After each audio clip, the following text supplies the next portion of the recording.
what are some telltale signs that somebody's lying, and or what are some like questions you can ask to actually see if somebody's telling the truth?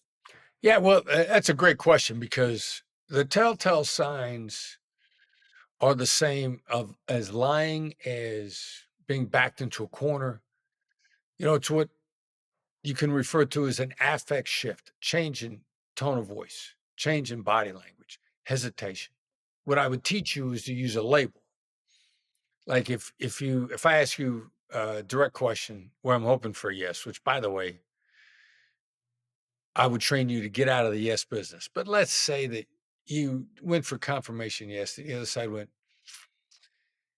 yes. Now, that tell for a lie is exactly the same as a tell for somebody being backed into a corner. You don't know for sure what it is.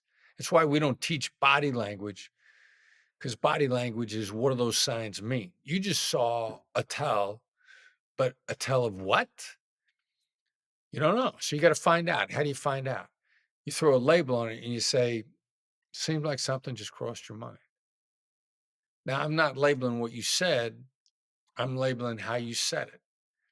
And what's completely neutral and fair either way is some cross your mind because you're lying or you're holding something back or you're troubled. Could be three, four, five things. So anytime my gut instinct picks up potential deception, instead of saying like, aha, I need to say something effective. Seems like there's some hesitation. Seems like something just crossed your mind.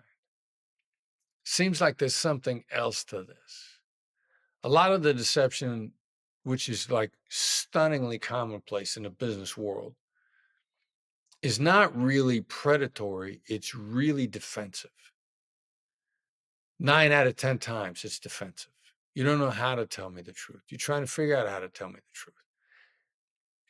How I deal with that is exactly the same way as I would as if it's predatory, like you're trying to take advantage of me. I start labeling what I'm seeing. When something about the way you're saying it is triggering my gut, then I simply just got to throw a label on it as the first move, see if I can tease out what's going on behind your eyes, in between your ears. So asking them like a thought-provoking question instead of being like, "You're lying, you're not telling me the truth," which I think tends to happen because I think if you say something like that, people are gonna be even more defensive. Exactly. Yeah, you don't want to back somebody into a corner, and you don't want to put them in a position where they got to repeat the lie because then they get even more dug in on it. You want to throw something out in just sort of an inquiring, gentle way, innocently, downward inflection, however you make it land, and then dig into it a little bit more. Have you found that when your gut has told you somebody's lying, that in fact they are lying? Yeah, yeah, the gut is ridiculously accurate. I mean, I've seen some data and all the neuroscience is to, the brain's processing is speculative at best. But the gut is a supercomputer and your gut's good.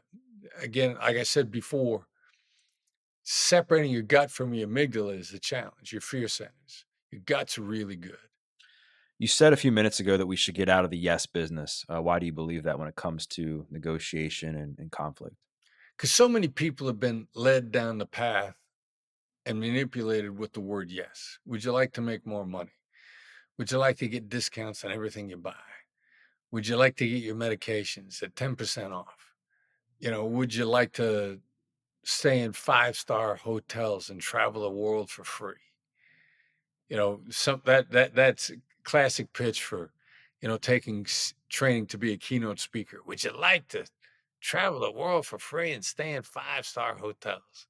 Like these obvious yeses. Do you like clean water? Do you believe in freedom? You know, that people are always going someplace with that. And when we were young and innocent and naive, we'd say, yeah. And I don't know anybody that hasn't been flim-flammed with yes. I still got somewhere in my storage boxes a coupon book that cost me $25 that was supposed to give me 5,000 in discounts on all the stores around me. I didn't figure out how to use any of those. Would you like to get discounts in all your favorite stores?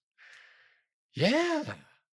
Would you like to only have it delivered directly to your door? Yeah.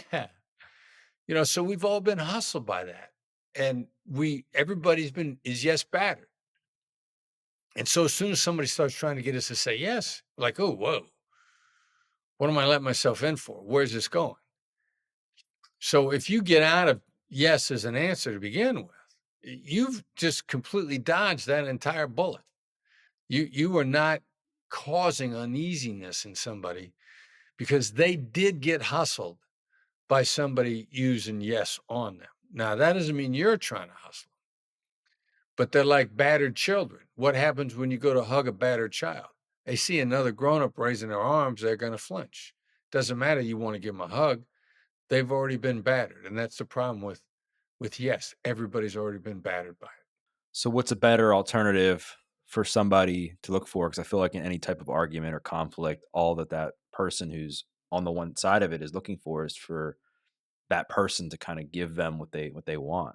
Yeah, or there are enough times that people just want to be understood that making somebody feels understood, the return on investment of your time is always there.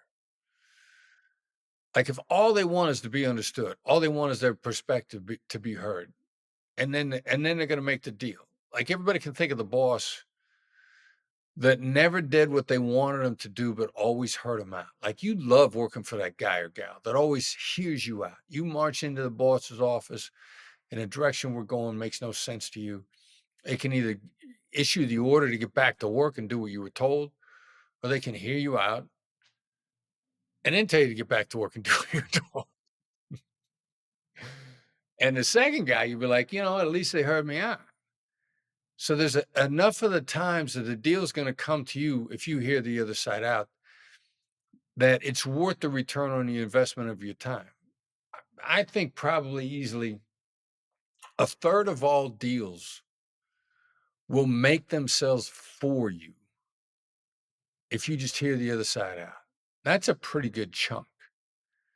Now, what happens to the two-thirds it didn't work on? On the two-thirds that didn't work on, they're now automatically more open because you heard them out. So the worst thing that's going to happen two-thirds of the time, the other side's going to be more open to hearing what you have to say. That's a pretty darn good percentage.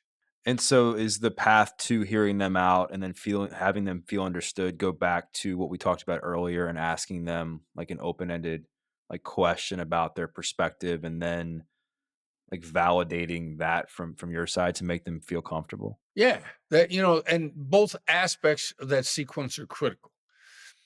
An open-ended question like what or how, what's causing you to feel this way? How do you think this is going to help? Those are only good if you then show that you heard the answer. Like a lot of people will ask the question and then ignore the other side's answer and proceed with their argument, proceed with their value pitch, proceed with whatever their position is. So you're conditioning the other side. You might ask a great question, but you don't listen to any bit of the answer. And however you want to look at validating what they said, repeating it back, paraphrasing it, summarizing it, throwing labels on the emotions behind it. That's all about validating where the other side's coming from. Both of those steps are essential. The validation is essential. Yeah, ask a great question and show them that you heard the answer by trying to repeat it back to them as accurately as you possibly can before you proceed. Because number one, they don't know that you heard them until you show them. And secondly, you might not have heard the whole thing. And so by showing them, you give them a chance to collaborate with you and correct you. Like people hate to be corrected. In point of fact, correction is collaboration. The other side's collaborating with you when they're correcting you. And if you can get out of your own way over having left something out, being embarrassed, that's so powerful that a lot of times I'll teach you to get corrected on purpose.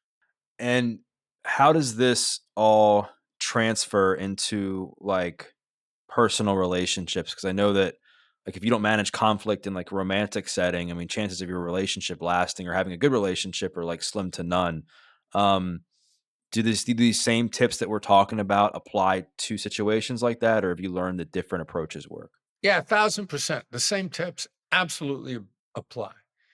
What makes close relationships, whether they're intimate, personal, romantic relationships, or family relationships, a little more problematic is you've done some inadvertent wounding along the way and you don't even know it. And the same thing has happened with the other side. The longer you've been close to somebody, the more likely it is you accidentally wounded them, and you'd be shocked and want to make amends if you'd only known. And so that's what really the key for close personal relationships is just accept the fact that somewhere along the line you wounded them and you don't know. And that's probably driving them. And looking for that and recognizing that, and then being willing to, genuinely apologize. Because if you did it by accident, you should be apologizing. You didn't mean to hurt somebody. And don't come up with a full apology. I'm sorry you feel that way. That's that's worth a walk away in and of itself. But when you're genuinely collaborating with people and then walk the talk, they're also looking for you to walk the talk and walk the talk, and yeah, your relationships will be stronger. Do you feel that with that type of conflict, because there is much more personal emotion involved, that it serves people better to like take some space and walk away while things are a little bit more heated instead of trying to solve that problem right then and there? Or do you think that people should try to solve the problems quickly? Yeah, yeah. There's some real bad advice out there, like never go to bed angry. Go to bed and get a good night's sleep. Give yourself some distance. Let your brain process it. And as the phrase you just used, I love, walk it off. Like I can't remember where I read it, and I'm completely satisfied it's accurate. You think better when you're walking. That's why going for a walk or even going for a drive has a tendency to clear your head. You process better. So both of those things are great ideas. You do not got to stay in the heat of the moment because somebody said to you, "Don't go to bed angry," or "We're staying here till we solve this problem." That's all bad advice. Give yourself some space. 1,000%. I mean, because I think like developing any kind of like distance between the two people obviously allows people to calm down, but it also allows people to process like what just happened and maybe like decide if they've overreacted or if whatever issue they were arguing about was worth the fight, right? And they're able to come back and kind of talk more about it instead of potentially destroying the relationship when things are heated. Agreed. Yeah, agreed. I agree with you completely. When it comes to dealing with conflict and trying to get something out of a negotiation or a relationship, how different is it like online versus offline? Like I know a lot of your work in the past, like in your career as a negotiator, was in an offline world. Now the world is mostly online. Any tips on people when when they're communicating with people via email or text to handle things in a proper way? Yeah, just chunk it down. My favorite analogy is chess. Like if you're communicating via email, if you're playing chess via email, are you going to put 7 moves in one email? No, you're going to put one move in that email. So chunk it down. But people, when they communicate, they were like, "I got 7 moves here. I'm going to lay them all out in this email." Like if you got sent an email with that much in it, you wouldn't read it. And if you did read it, by the second or third point, you take off on a tangent, and ignore the rest of it. And so then understanding the behavior, it's a two-way street. Chunk it down. Put in smaller portions. The last impression is a lasting impression. And in an email, if you got bad news in the email, don't start out with, "Hey, I love you. You're a wonderful person," and then deliver the bad news. If you got something that's going to land poorly with the other side and you know it, start out by saying in an email, "Hey, you're not going to like this."